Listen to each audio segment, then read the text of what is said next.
Okay, what we want to do is I'm having trouble with my audio here, but that's okay. I'm going to try to sync the audio along with the video.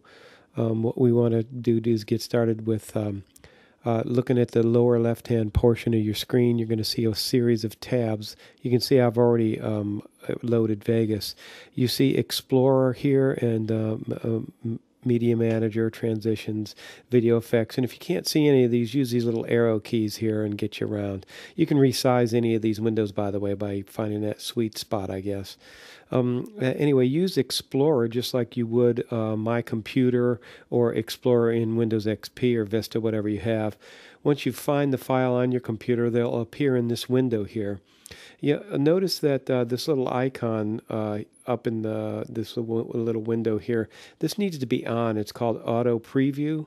Make sure it's highlighted because then when you click one of the files in this media window here, it'll give you a little a mini movie of the still clip, or if it is a movie, it'll actually show you a little segment of the movie. It makes it easy for you to find things and know what you want to actually import. Okay, I want to import a picture here, and I like this creation thing, God touching man. I guess it's Michelangelo or one of those guys. Sorry, but I'll drag and drop it. What I'll do is I'll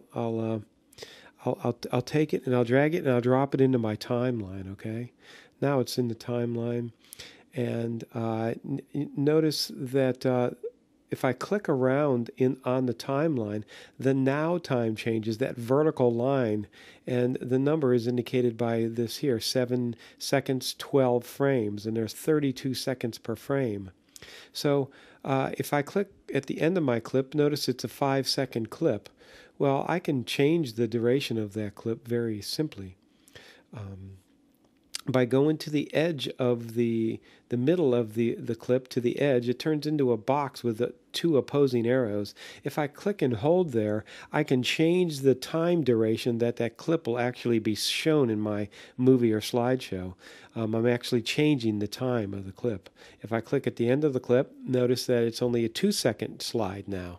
If I drag it out, it may go to close to 8 seconds. Click at the end, the now time changes to 8. If you notice this little slider here, that allows you to slide through the timeline. You're actually not changing the timeline.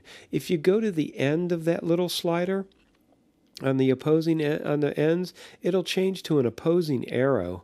And if you click and hold there on either end, it'll allow you to zoom in or zoom out of the timeline.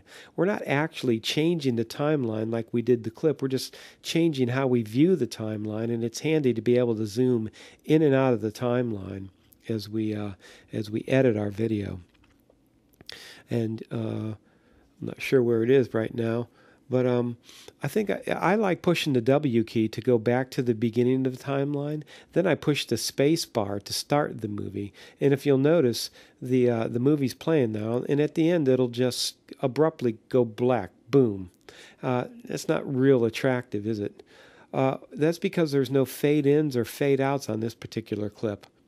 If you go to the upper left-hand portion, notice that the cursor changes to an icon. It's a fade-out icon or a fade-in icon. Click and hold there and drag into the clip, and you'll notice you are drawing this curve here. That's a fade-out curve or a transition. They call it a dissolve. If you click on that black line there in the clip, then you can adjust the amount of fade out or fade in by just clicking and holding and dragging. If you go to the other end of the clip, the beginning of the clip, do the same thing. Click, hold, and drag. Okay, now you've created a fade in and a fade out on the clip.